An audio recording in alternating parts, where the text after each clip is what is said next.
You know, that crystal ball, it's really not that cool. It's just not. I mean, what does it do?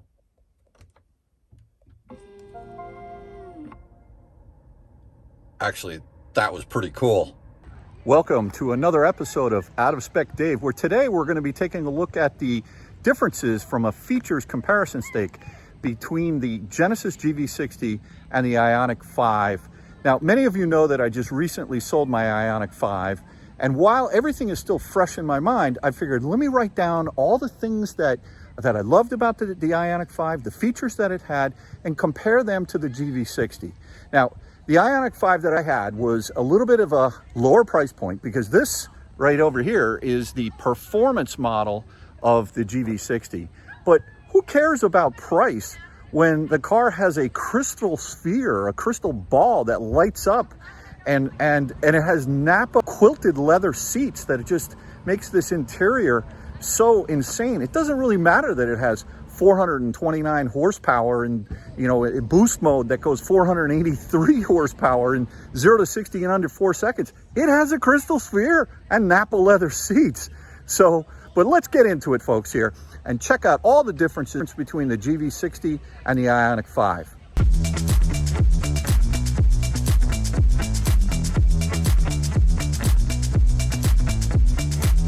So let's start with the discussion about economics. The GV60 comes with 3 free years of Electrify America DC fast charging, whereas the IONIQ 5 comes with 2 years. Both cars are eligible, at least here in the United States, for a $7,500 federal tax credit if you qualify. The price clearly on the GV60 Performance model is a lot more money than the IONIQ 5. There is an advanced version of this car that comes with a slightly, well, half the size of the front motor and 20-inch wheels. This has 21-inch wheels, and it comes with a 160 kilowatt motor in the rear and a similar sized motor duplicate in the front. This is quite a bit more money. But the thing about the IONIQ 5, if you're looking for a limited, one of the things that is really tough to find, I think Hyundai sort of missed the boat in terms of not building enough limiteds. I think there's some SEs out there, SELs, but there aren't a lot of limiteds. So when you find one, the dealers are marking them up quite a bit as we've gotten late in the game because the car has just gotten a lot more popular. As far as the exterior of this car, you've got a very interesting design that a lot of people say it just doesn't look like an electric car. In fact, one guy at work today, he said, "That's not electric." I said, "Yeah, it is." He goes, "All electric? You mean it doesn't have a gas engine?" I said, "No, it's all electric." But if you look at the rear window, one thing I thought that might be a little bit of an issue is, well, neither of these cars have the rear wiper. I know everybody talks about where's the rear wiper, but not a big deal. This does have a very large spoiler in the back with a split glass window. It's not terrible. I think the visibility is quite good out the back, so I wouldn't worry too much about that. It's got the signature split tail lights as well as the signature split headlights with a massive grille, not quite as big as in the GV70 or the GV80, but it maintains a look of a gas car from the outside. One thing that the GV60 is, it's quite a bit shorter, quite a bit smaller in terms of the length of the wheelbase and actually the overall length of the car. It's about 4 or 5 inches shorter in both wheelbase and overall length. So pretty cool. One thing that both of these cars do, though, is they charge like animals.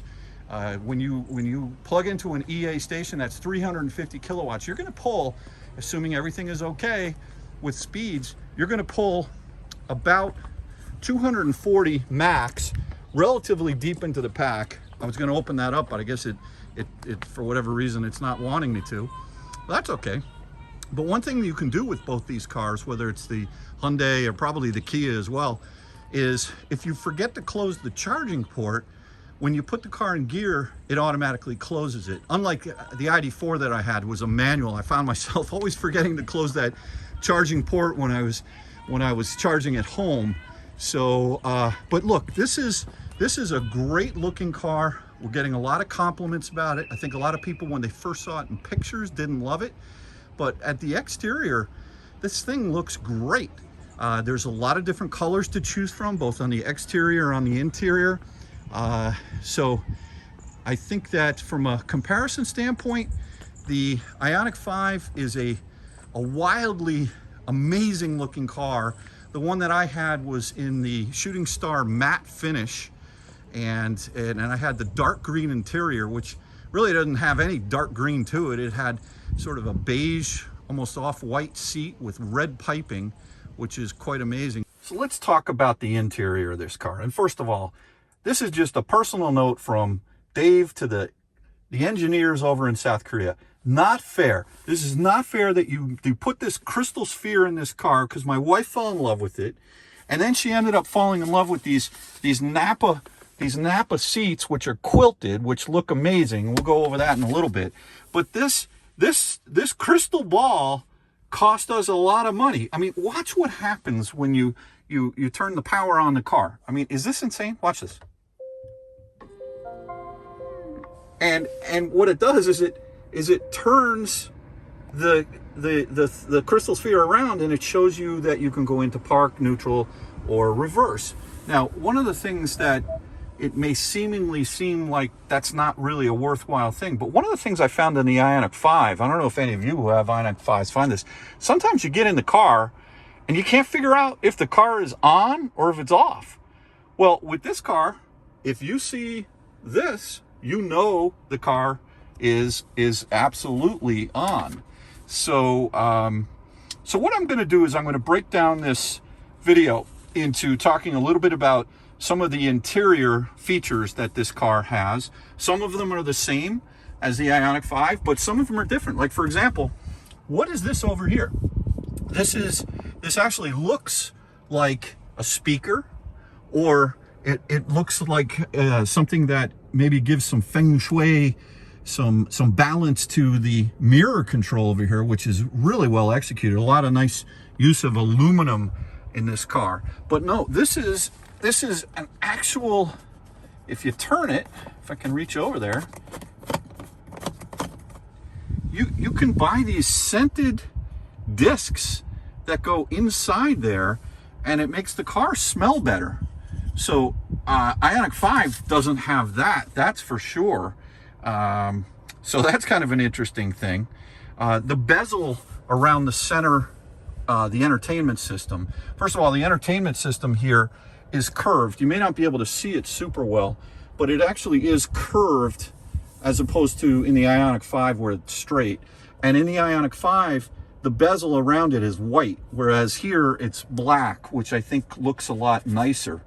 There are custom assigned buttons in the Genesis. There is a star button, which is very similar to the IONIQ 5, but you'll find that there's another star button on the steering wheel, and then there's another button over here which can be assigned. So these are custom buttons that are user definable. What I do is I set this one up over here for going to my phone, so projection. So whether if I'm in CarPlay, which I like to use a lot, I assign that one there. This one over here I assign to hanging up the phone.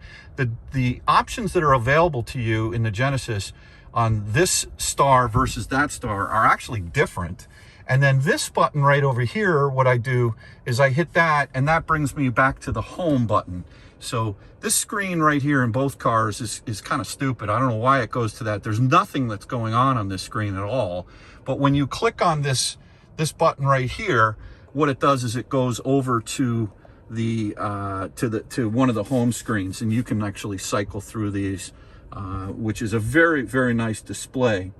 The center console itself is interesting. I'm going to see if I can show you this, but it actually goes all the way through, and there is room underneath here, so you can put I don't know what you want to put down there, but it's kind of nice. It's not quite as open feeling in this car as the IONIQ 5. In the IONIQ 5, this is completely open, and you can slide, at least on the Unlimited. On the Limited, you can actually slide this whole unit back, which is great, because I remember one time I actually slept in my car, and the IONIQ 5 had this sort of lazy boy reclining seat, which this car does not have. But I was able to actually pull the center console back, and it was quite comfortable in terms of where I could get comfortable. Now, both cars, at least the Limited and the GV60, have glass roofs, although the glass roof in the GV60 is quite a bit smaller, to be expected, because obviously the car itself is a lot smaller. The headrests in the GV60,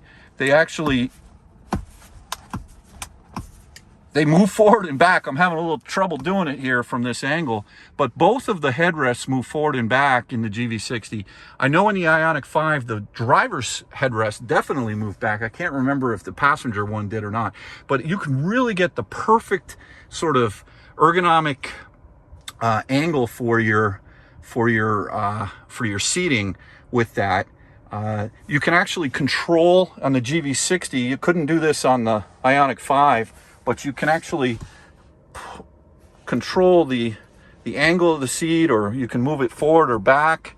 I'm not quite sure why you'd want to do that, but it's kind of a nice feature that you can do that. Both cars have manual rear sunshades, the IONIQ 5 and the GV60, although the GV60 has kind of a cool feature here. I know it's a small thing, but there's a little hook right there that wasn't in the IONIQ 5. I guess maybe you could put a small piece of clothing right there. Both cars have HomeLink, at least the GV60 and the IONIQ 5 Limited both came with HomeLink, which were super easy to program. Look, the quality of the materials that's in this GV60, I mean, when you look at the door and you see the aluminum that's being used here, and there's a much nicer microfiber suede material that is on the doors, and it's also up the A-pillar and the headliner. It's really a much nicer feeling material. All the materials are very soft touch, and again, the buttons are all very tactile, and they feel great. The glove compartment in the IONIQ 5 is just a regular glove compartment on a hinge. This one here, you pull out, sort of like your kitchen drawer. I've heard people complain that if you don't have much in that drawer, when you're really getting on it in performance mode or boost mode, everything kind of shifts around in there and it goes back and forth. And so, I don't know, that's maybe one of the hazards of having 483 horsepower in your car. The brake and the accelerator, the pedals down here, check these out in the GV60.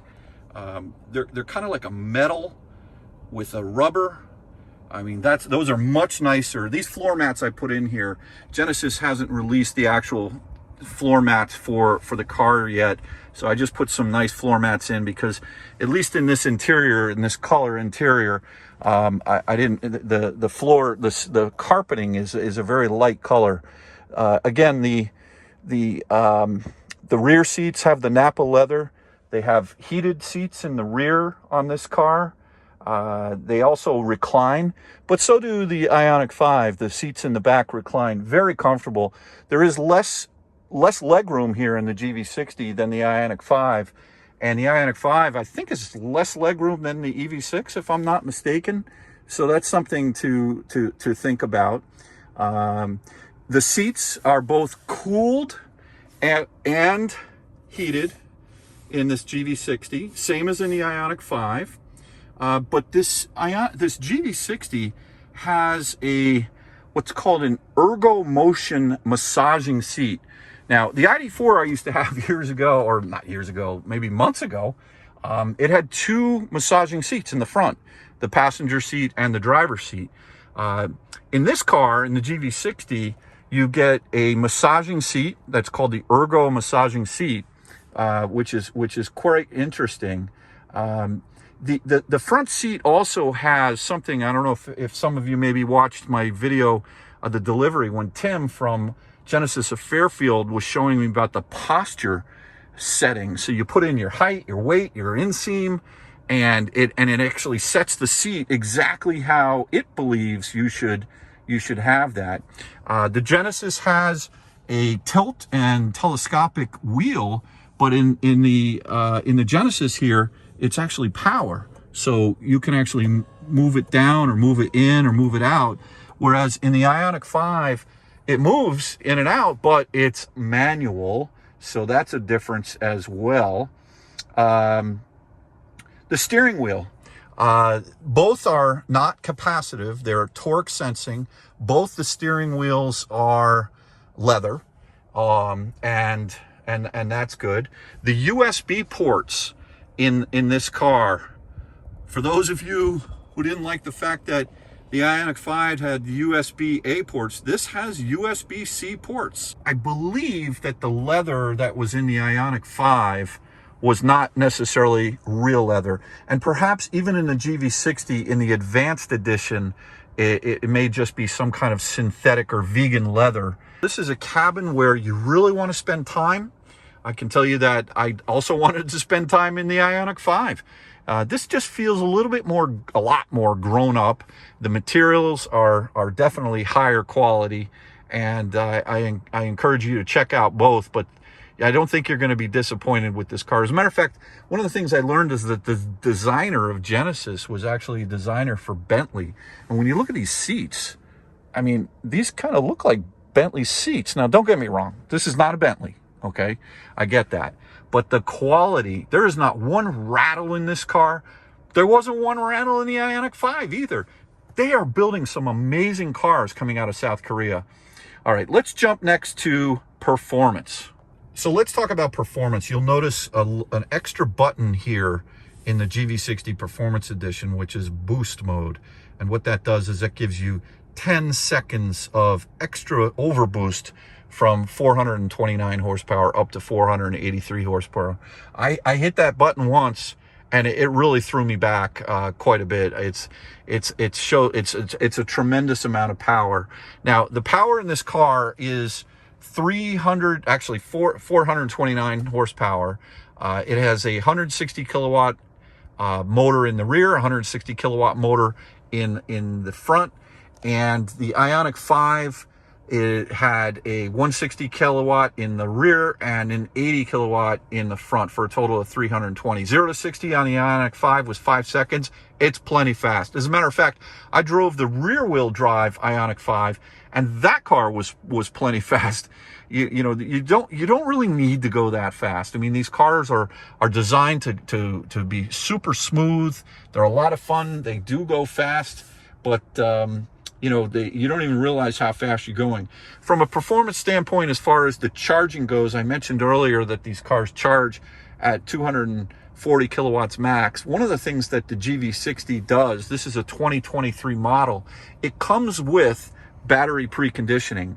Now, in reading about the battery preconditioning, one of the things I learned is that I only believe that it works when it's cold out. And I only believe that the battery preconditioning actually heats up the battery pack to bring it to optimal temperature, assuming that you've actually put in your destination into the Genesis map system itself.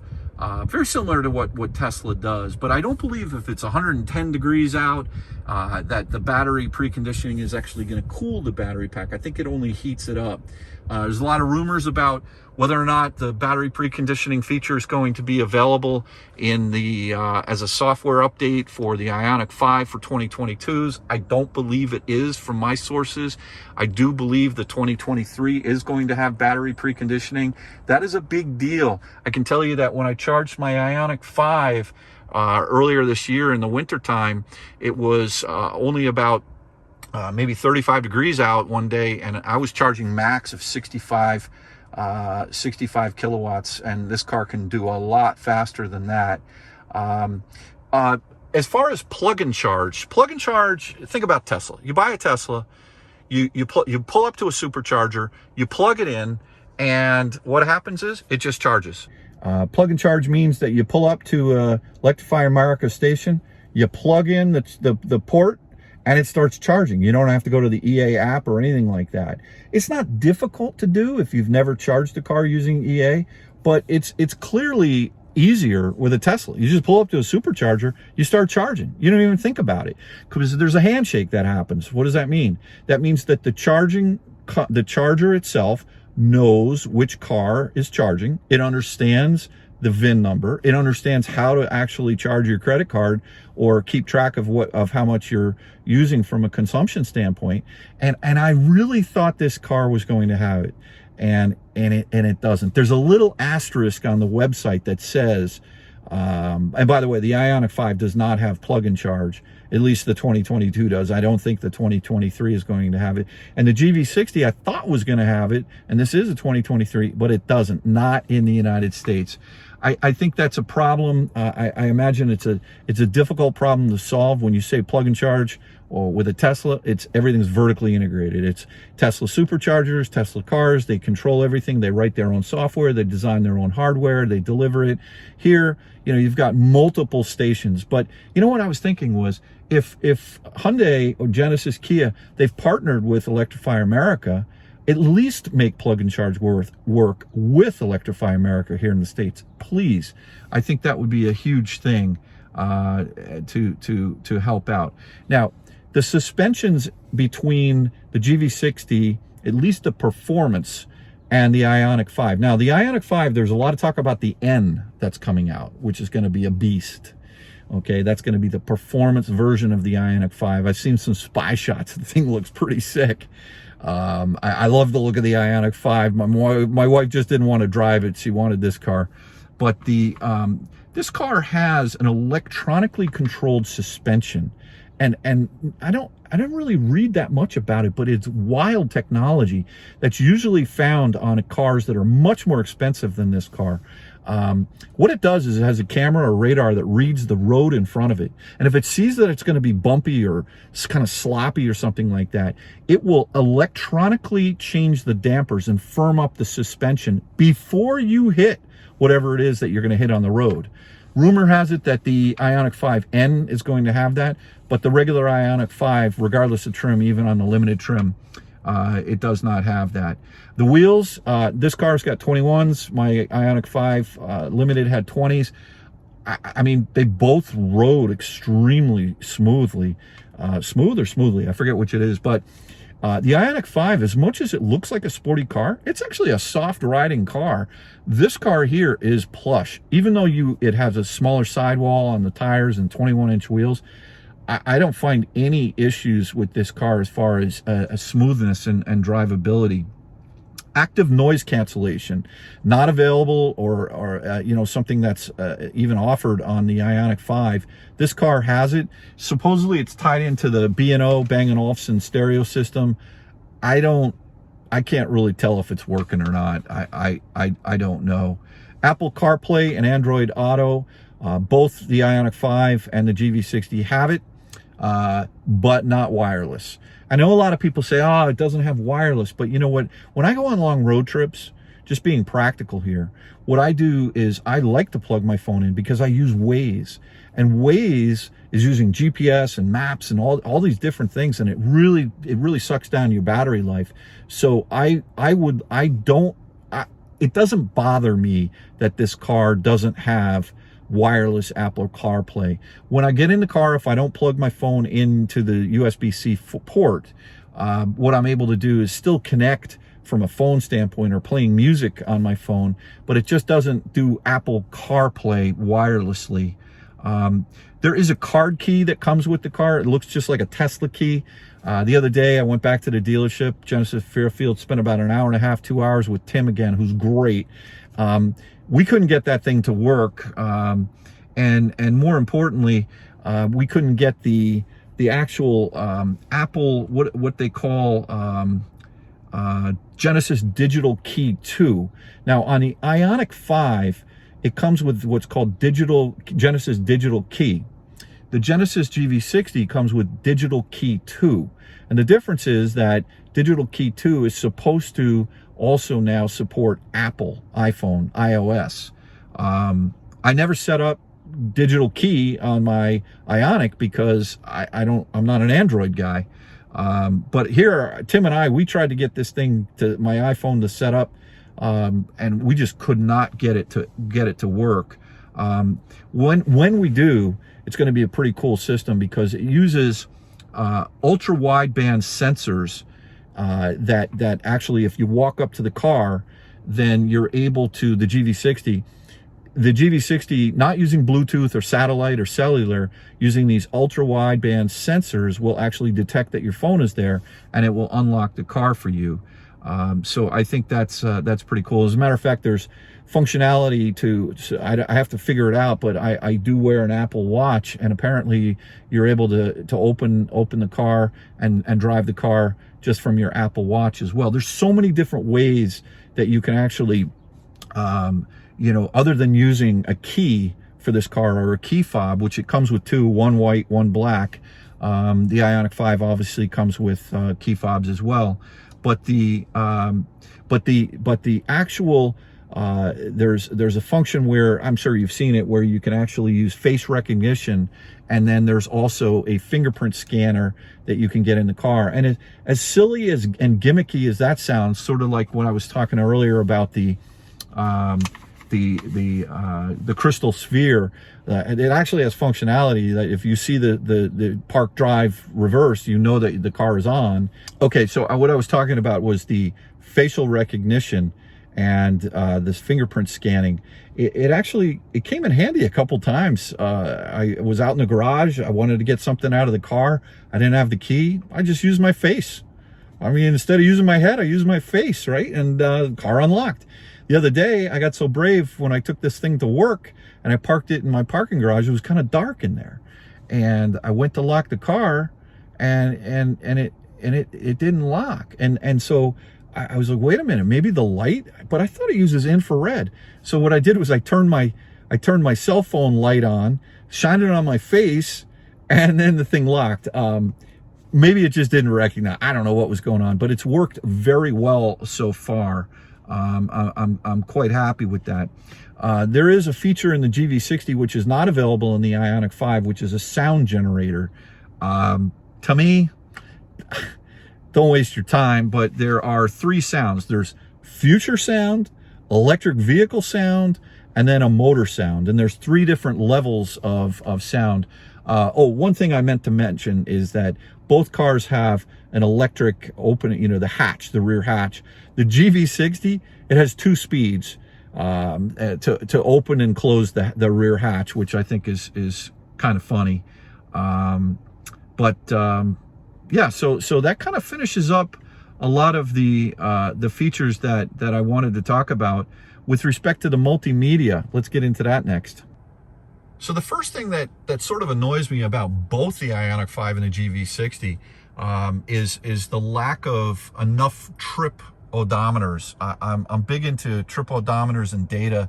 There's a feature on the steering wheel here, which is this little, it's kind of like a slide. You put your finger on it, you push it, and then you can slide up and down with your finger and scroll through the different in this case trip meters. But one of the things that I like to do is I like to keep track of my drive. So every time you shut the car off, this drive info resets.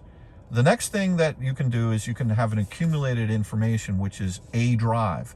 One of the things I like is to keep that for the life of the car. So far we've got 563.1 miles on the car with an average miles per kilowatt hour of 3.1. I don't want to lose that. I want to have that for the life of the car.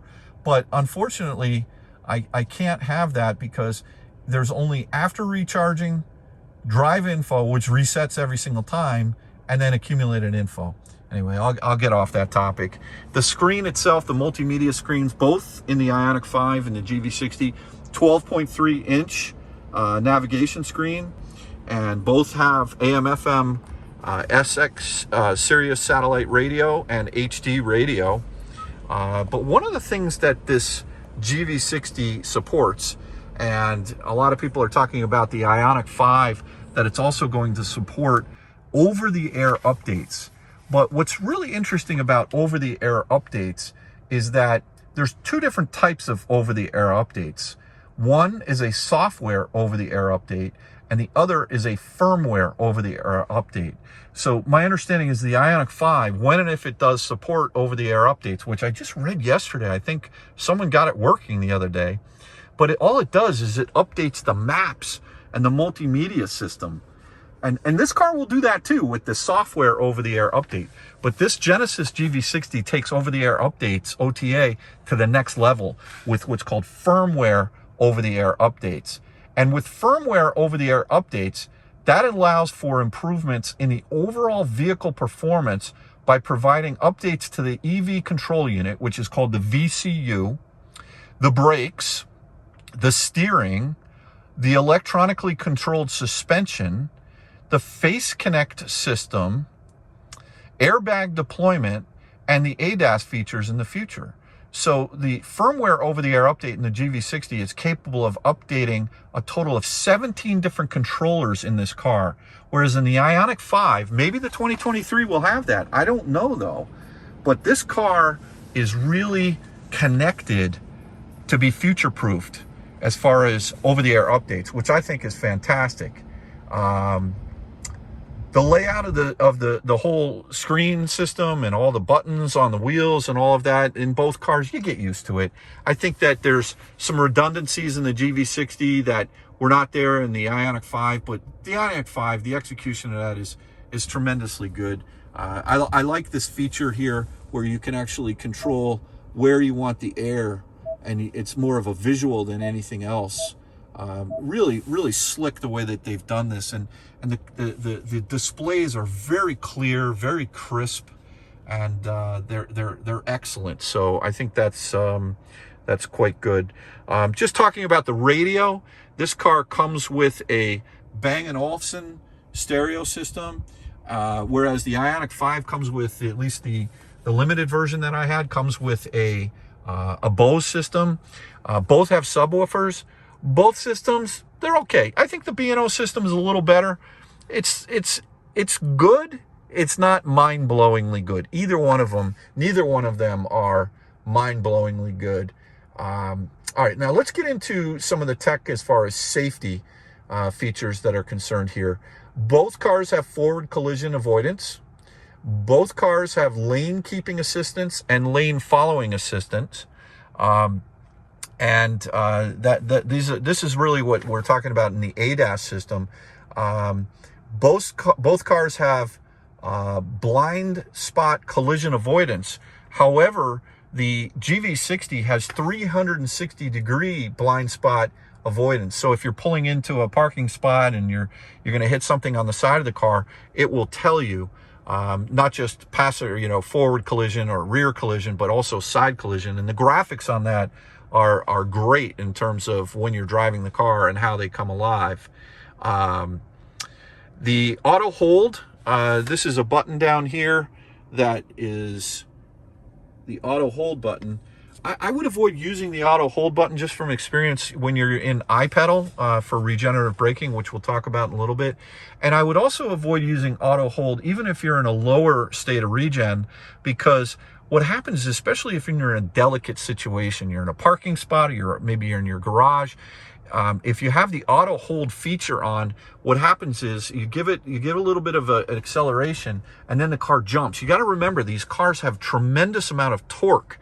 And so I would be careful about the auto hold to use that in close proximity settings. One of the things I wanted to talk about was about the, with respect to availability. The IONIQ 5 limiteds are very tough to get for sure, but the GV60 is really tough to get. It's only being sold, at least now, here it is July of 2022, in only 4 states, California, New Jersey, New York, and Connecticut. And in fact, in Connecticut, it's only available at 2 dealerships, Fairfield and Milford. And so I was lucky enough when I saw an ad on, or an article on Inside EVs that they had opened up the Genesis Priority 1 reservation list. And in 2.5 days, it was shut down. Now, some people have actually put their names on the Priority 1 list, and they've decided that they're not going to take delivery of the car. So if you call around, I think you can find them. I do know a guy that lives down in Alabama who actually found one at, I think, in Milford. And as far as the price goes, where I bought this car on behalf of, well, my wife bought it. I went and picked it up. She's down in Florida for the winter. But Fairfield of Genesis of Fairfield, no markup. They didn't make me buy a wheel and tire package. They did have a dealer fee, you know, I don't know what it was, $600, $700, $800, something like that, which is standard, but no markup. You know, a lot of the Hyundai dealerships in Connecticut, I know, and also out on Long Island, some markup, some don't. You just got to call around. My advice as far as availability is talk to a bunch of dealers, keep on their good side, so if someone does decide that they want to cancel, you'll be the first call that they make to. And align yourself with a dealer that sells at MSRP. That's you just got to be patient, but don't put yourself on a waiting list and wait and think, oh, my car's going to be here in 8 months. Work it. Make sure that you're calling the dealers, you know, and say, hey, anything come up? Anything come up? And I think you'll find some liquidity out there. But good luck to you on the sourcing these cars. They're in high demand for sure. Both cars have heads-up display. But one of the things is this Genesis GV60, for some reason, it just looks a lot, to me, it looks a lot clearer. I don't know what it is about it, but it's quite amazing in terms of the quality and how clear it is in that windshield.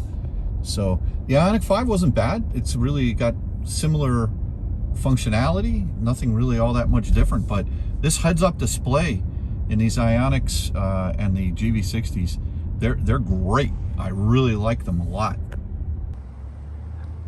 So one of the things I also want to show you is the frunk in this GV60. I think I've got some older footage of the IONIQ 5 frunk, but I mean, it's not huge. As a matter of fact, it's very small, but it is larger than the IONIQ 5 frunk. Actually, it's quite a bit wider, and you still can't fit much in there. One of the things I do keep in there, for those of you who remember my 12-volt battery issue, is my handy dandy Type S charger. But look what they give you here with the Genesis. They give you a mesh net, and I use that. That is one of the best features of the GV60 for sure, is this mesh net. I mean, think about it. Who's like, hey, let's put in this tiny little frunk, let's put a mesh net in there. We'll actually confuse people and make them think that it's a huge frunk. Well, didn't really work for me. Headlights, check out these headlights on the GV60. They're square cubes, kind of like the IONIQ 5. I still think the IONIQ 5 looks a lot more Back to the Future-ish, or, you know, kind of cool. I don't know how to describe it. The IONIQ 5 is just, it's so cool, but the lights on this GV60, they're amazing. And actually at night, I think that these headlights are brighter. They're about the same than the IONIQ 5 when you're in low beams. But when you put on the high beams, when I was driving up the Taconic at night with Paul the other day, when I would put these high beams on, the signs on the Taconic were almost blinding how bright they were. Clearly brighter. The headlights were brighter than in the IONIQ 5. And these taillights, they look wild at night. I mean, this is a great looking car at night, and the crystal sphere at night, when that thing comes alive, it's great. So look, I think subjectively, both cars, the IONIQ 5, even the EV6, they're all, think about it, they're the same platform, but they don't look anything alike. These Genesis engineers have really done an amazing job. Look at this clamshell hood. One thing I don't know that I like, I know it's a little off topic here, but is that new IONIQ 6. I'm not so sure I like that. I think I saw Kyle the other day, he said, it looks like a sad fish. I don't know. Maybe I'll see it in person, it'll grow on me. This car's a looker. That, I don't know. I'm gonna have to think about that one. Okay, so let's continue with some of the features. Both cars, the IONIQ 5, GV60, have 360-degree camera angles, but one of the things you get with the GV60 in the app is you can actually look at what the car is seeing on your phone from the app. So you can see if somebody's walking around your car or anything like that. It's kind of like Sentry mode, real time. and you can actually see who's around your car. I think that's great. The IONIQ 5 does not have that capability in the app. Both cars have blind spot view monitoring, rear cross traffic collision avoidance. But you know what's interesting is the IONIQ 5 has HDA2, which is Highway Driving Assistant 2, and the GV60 only has Highway Driving Assistant. Essentially, what that means is the IONIQ 5 is better in terms of being able to do lane keeping. So if you're using the ADAS system to go down the road to do, you know, adaptive cruise and keeping yourself centered in the lane, when you turn your lane change, your blinker on, the car will actually change lanes for you with HDA2. It also has a feature called Scooch, which keeps itself away from trucks or larger objects that are getting sucked into to do vacuum, just the air pressure pulling you in. It kind of uses a little AI to scooch you back the other way. I never found that to be all that effective in the IONIQ 5, but it's kind of wild that this is a much more expensive car, the GV60, and it only comes with HDA. Now, in practicality, what I can tell you is that in using the lane change with HDA2, sometimes I would click the lane, the blinker, and I'd be like, okay, take the lane, take the lane. And then I would just take over the car and then take the lane myself. Whereas with HDA 1 or HDA, the way the GV60 works is when you actually put your blinker on, the car turns off the lane following assist. It lets you execute take the lane, and then it picks back up the auto steering, and it works really well. So I remember when I test drove the IONIQ 5 rear-wheel drive that only had HDA, and I was very concerned that it didn't have HDA2. Don't worry about it, folks. The reason why the HDA2 is not in the Genesis, I hear, is it's something to do with supply chain. They can't get the parts to do that. Genesis has haptic on the steering wheel, which is great. So in this lane keep assist, which works at over 40 miles an hour on both cars, if you have that feature on and you're just kind of like dreaming a little bit and you start going off the road a little bit, it will push you back. But the IONIQ 5 just pushes you back. The GV60 has a haptic feedback in the steering wheel and it makes a vibration. I don't remember the IONIQ 5 having that haptic feedback. I may be wrong. Please comment in the below if I'm wrong, but that's a nice feature. Both cars have smart cruise control with stop and go, and both cars, I love the way that you can separate out the adaptive cruise from the lane follow assist. So what I mean by that is you can use the lane follow where the green steering wheel comes on the dashboard, and the car will steer for you. But you don't have to have adaptive cruise on while you're doing that, which is in a Tesla, that's not the case. When you put on autopilot, not enhanced autopilot, but just regular autopilot, what will happen is the car will use adaptive cruise and lane steering for you. You can't separate the two on both the IONIQ 5 and GV60, and I believe it's the same in the EV6 as well. You can separate those, which I think is a great feature. Both cars have intelligent speed limit assist. I don't really know what that is. I'll have to research that. Both cars have excellent regenerative braking, although I will say that the difference between the IONIQ 5 regen in iPedal and the GV60, it's kind of like, you know when you get a green apple and you want to take a bite of that and it's just a fresh apple and you bite it and it's crisp. So the way that the IONIQ 5 comes to a stop when you're in iPedal is it stops crisply. The only way that I can describe this, it's almost, I feel like the Genesis engineer said, let's make that a little classier, maybe a little smoother, almost like a perfectly ripe peach. It works great, tastes great, but it doesn't stop quite as crisply as the IONIQ 5, and that's just my experience. The other thing is that I noticed in the GV60, it feels like the regen when you're in sport mode is much stronger than the regen in on the IONIQ 5. And again, maybe that's because we've got the 160 kilowatt motor up front as well as the 160 kilowatt motor in the rear. So maybe by definition, it's just giving you that much more regen, but it's powerful regen. And the fact that you can control the regen in multiple settings, so, either setting 0, setting 1, 2, 3, iPedal, and then auto. It's pretty much the same in both cars, and it's a fantastic system with the paddles with the paddles that I first was introduced in the Kona, and I loved it. And it's back in these EGMP platform cars. I think it's a great way to go. Both cars have park distance warning, which is great. Both cars have parking collision avoidance assist. The other day, I think I might have mentioned this on one of the other videos. I was backing into an EA station and the car slammed on its brakes. This was the GV60. Honestly, the ID4 did the same thing to me once before, and I thought I hit something, and I didn't. I was about 1.5 feet away from a wall back there. But man, I'll tell you what, the little small insurance claims from some of the safety features that these cars have in there today, it's got to be saving the insurance companies tons of money. And I think that's great.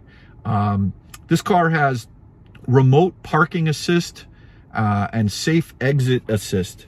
Let me explain what that is. Both the IONIQ 5 and the GV60 have that. Safe exit assist is for rear passengers. You got a little kid, he's going to jump out, get out of the car, or you're going to a sports event or whatever it is. This car, both cars, will use radar to actually not allow the rear door to open if it detects another car coming.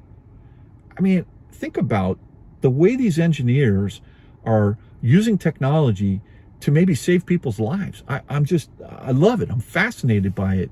One of the other things I forgot to say about HDA versus HDA2, because you actually don't have the extra radar sensors in the front on the GV60 because it doesn't have HDA2, you also lose, front. Let's say a car's coming, you're pulling out of a parking spot, and a car's coming perpendicular to you. If you're pulling out in the rear, it's got cross traffic alert to the rear, and the HDA2 in the IONIQ 5 also has cross traffic alert to the front. But because the GV60 does not have HDA2 and it doesn't have those extra radar sensors in the front, which is used for scooch and things like that, you don't have cross traffic alert going out in the front. So be careful of that if you've got yourself a GV60. Both cars have this driver attention warning. You're getting sleepy, it yells at you. I think I once saw, the first time I saw that was I think it was in my mom's E-Class, and a big coffee cup came up, and I was tired when I was driving the car, and I was like, wow, that's great technology. That's just amazing. Both cars have surround cameras. The displays are just insane how they show the different spinning of the cameras and the cars and all of that is just tremendous. Both cars come with connected services. There's 3 different flavors of these connected services. They're both included for 3 years, the IONIQ 5 and the Genesis GV60. There's the connected care package, which includes roadside assistance, a whole bunch of other things, SOS emergency assistance, vehicle health reports. The real key thing is being able to use your app to precondition the cabin. If it's hot out, you want to cool the cabin down before you get into it. If it's cold out, you want to be able to turn the heat up in the car, turn the heating steering wheel on in the car. And both apps, they'll do that very well. My understanding is after 3 years, it's I think it's $99 a year per module, I believe, if you want to continue those connected apps. Probably worth it for the app on your iPhone or your Android. I'm not sure about the others. The roadside assistance, maybe that's worth $99 a year, but I'm not sure. We'll see if I get that far with 3 years. Although this is Kathy's car, my wife's car. She's probably not going to let me sell this thing. From a service standpoint, the warranty wise, these cars have excellent warranties. The difference is that This car has both cars have a 5-year 60,000 mile bumper to bumper warranty, which is amazing. 10-year 100,000 mile, you know, both from a powertrain and an electrical system. I believe that means the battery itself. But the one thing, and both cars have that, both cars also have 3 years or 36,000 miles complimentary maintenance. Well, what do you need?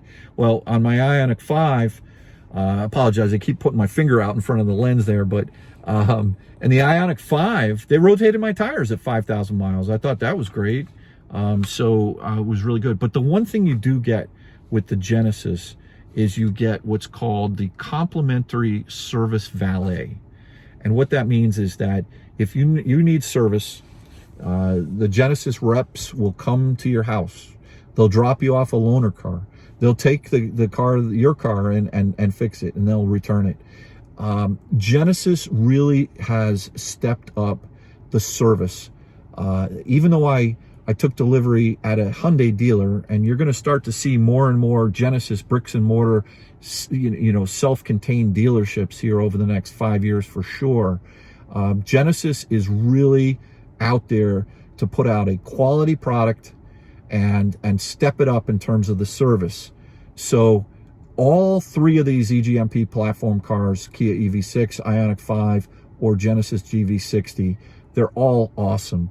What I'm hoping this video did was it pointed out a lot of the differences between the cars, similarities as well. But I'll leave you with this one thought. This GV60, it's next level. Everything about this car ekes quality. The speed, the performance, the materials inside. I mean, we're talking about a fantastic product. And the more that people see it on the road, you get people turning their heads. They don't realize, maybe a lot of them don't realize that's an electric car. And then when they find out that it's an electric car, they start getting even more curious.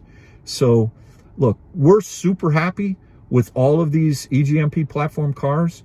The range is probably the worst part about these cars, especially the performance model with the, if you saw my first video, you know, it's not great. I think especially in the cold weather, although charging is where this car shines. So as we get more and more infrastructure and more, let's say with Siemens investment recently into EA and here in the States, I think we're going to start to see a lot more. Electrify America has been doing a great job, in my opinion. I'm not finding issues as much as I used to anymore. I know they're working hard on their side. They've got a lot of issues as far as maybe parts coming in for some of their units. But I would say that you just got to kind of stop a lot more. But when you stop to charge these cars, they charge like beasts. They're animals, and they're so much fun, so much faster than many of the other cars that are out there today. So I'll leave you with that. If you have any questions, please reach out to me directly. Follow me on Twitter at OutOfSpecDave. And thanks again for watching another episode of Out of Spec Dave. We got lots more great content coming your way, and I really appreciate all your support. I'm having a lot of fun making these videos, and you all have a very good day, and I'll talk to you soon.